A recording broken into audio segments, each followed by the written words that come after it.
ciné d'auteur. Bonjour à vous les cinéphiles et bienvenue dans cette critique poussiéreuse. Nous allons parler aujourd'hui d'un film de 1966 réalisé, je lis, par Tatsuya, j'ai plus le nom, Yamanouchi, voilà, Tatsuya Yamanouchi.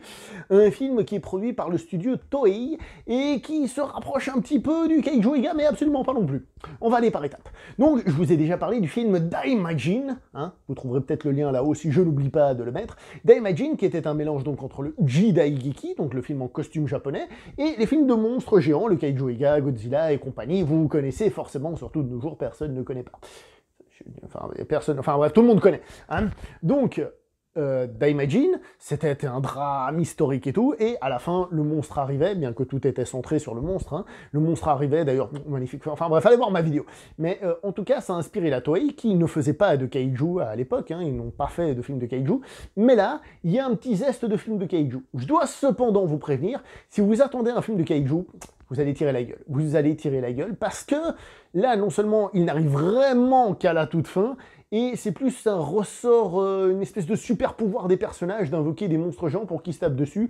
Donc c'est plus le résultat grandiose d'une bataille, si on veut, que réellement une histoire sur les monstres géants et tout ce que cela peut impliquer.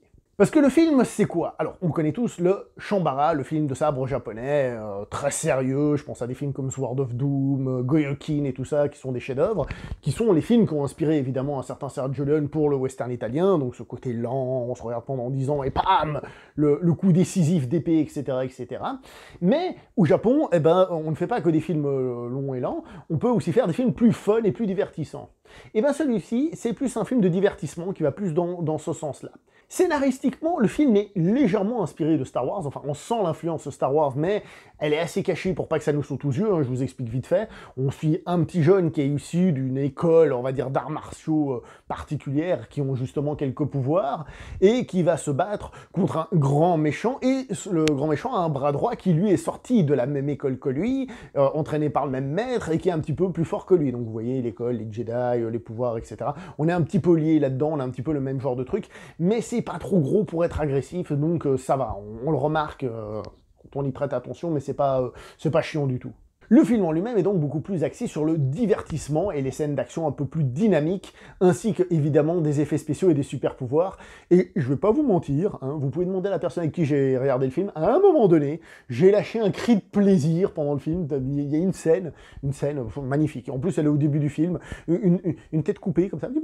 Bref, j'ai adoré cette scène, c'est fun, et c'est tout ce que j'aime dans ce genre de film. Il y a de la créativité, il y a de l'action, il y a un moment donné où il y a un personnage qui se bat avec des portes qui tourne autour de lui, donc une grande porte, quoi, tu vois, elle tourne autour de lui, des ninjas qui se téléportent, qui sont invisibles, il y a même des effets comme des espèces de spectres, on va dire, des trucs comme ça, et parmi, justement, les inspirations pour Akira Toriyama. Alors bon, il y a le fait que le personnage il se déplace sur un nuage qui vole, hein, donc on pourrait penser au nuage supersonique, le nuage magique, ou alors Kintaro, je sais plus comment il s'appelle dans l'anime en VO. Bref, on pourrait penser à ça. Alors je sais que évidemment Son Goku, c'est Son Wukong et Son Wukong dans le livre La Pérégrination vers l'Ouest, pardon, je vais y arriver. Il marchait déjà sur les nuages, donc on est un petit peu dans le même truc, mais là il y a cette scène. Mais surtout, à un moment donné, il y a le personnage qui fait un cercle, comme ça, qui dessine un cercle, et le cercle va entourer des gens, ils peuvent plus bouger. Et c'est ce que fait le personnage de Gotrunk dans DBZ, hein, donc ça s'appelle comment? Je crois que c'est le Galactic Donut, donc le Galactic Donut est inspiré, entre autres, de ce film. Bref, Akira Toriyama a aimé le film et a pris du plaisir à le regarder. J'ai vu ce film dans le cadre d'un festival sur Internet, hein, donc les Intergalactiques, je vous en ai déjà parlé. Petit souci, c'était en VF. Et franchement, un VF d'un film japonais en costume, ça fait vraiment très mal, hein, parce que des VF, il n'en existe pas beaucoup, et ça fait vraiment très mal. Faites attention aussi, il y a un montage américain avec des scènes en moins, je crois que le film s'appelle Magic Snake. C'est un petit peu chiant à ce niveau-là, on va pas se mentir, mais dans tous les cas, hein, c'est un film pour passer un bon petit moment, un bon petit divertissement assez foufou. Le combat final avec les monstres géants quand ils arrivent, d'ailleurs, il y a quelqu'un qui a fait la remarque dans le chat, et c'est vrai que ça c'est vrai, ça fait un peu penser, entre guillemets, à Mortal Kombat Destruction Finale, non pas qualitativement, mais dans le côté, à la fin, on se tape dessus à coups de gros monstres, et moi ça m'a fait marrer, parce que j'ai dit que je savais pas trop si les monstres se tapaient dessus ou s'ils se faisaient l'amour, parce qu'ils se prennent comme ça, et au moment où j'ai dit ça, il y a quelqu'un qui invoque un autre monstre, je vous dis pas tous les détails, et le monstre leur crache un truc blanc à la gueule. C'était pas prévu, mais franchement, ça passe très bien. Les fans de cinéma de Hong Kong verront clairement le lien entre ce film et le film Duel to the Death, hein. D'ailleurs, ça m'a été confirmé par Fabien Moreau, qui a fait la présentation du film, hein. Et c'est marrant parce que, en regardant le film, rien que la première scène, j'ai pensé à Duel to the Death. C'est Ninja qui arrive comme ça pour voler un truc et qui utilise des techniques qui se téléportent, etc., etc. Vous savez, tout le stéréotype du folklore ninja qui ont des super pouvoirs, qui se multiplient et compagnie.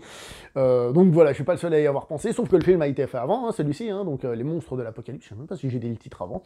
Et bref, en d'autres mots, et pour faire simple, c'est un petit film bien jouissif, un petit plaisir qui nous vient du Japon, un plaisir qui... ce serait bête de s'en priver. Franchement, en regardant le film, je me disais, mais il est absolument génial, ce film. Faut absolument que je vous en parle à un moment donné, quelle que soit la manière à laquelle je puisse vous en parler. Côté effets spéciaux, on va pas se mentir, on est dans un film japonais de 1966, donc on n'est pas face au plus grand chef-d'œuvre visuel niveau effets spéciaux, on est pas à l'heure actuelle aux États-Unis. Hein.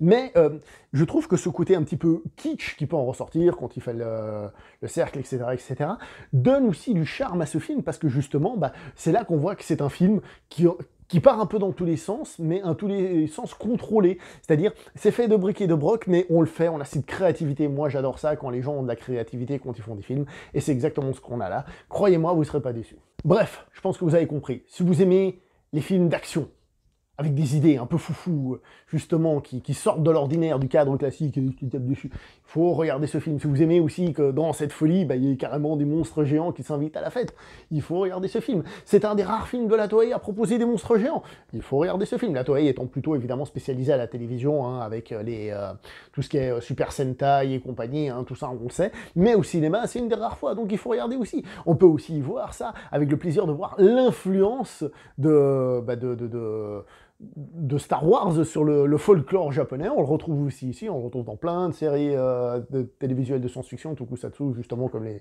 Super Sentai et compagnie. Hein.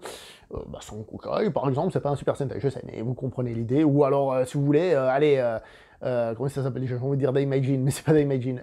Die Ranger, par exemple, bah, là aussi, il y avait une grosse influence Star Wars. Donc, on peut voir l'influence Star Wars, mais on peut aussi voir l'influence chez Toriyama. Bref, c'est un film qu'on peut voir, prendre du plaisir simplement à le regarder, y voir aussi plein de petites connexions à gauche à droite, en sachant aussi que c'est une inspiration de Daimajin que vous avez forcément vu, puisque je vous l'ai conseillé sur la chaîne, etc., etc.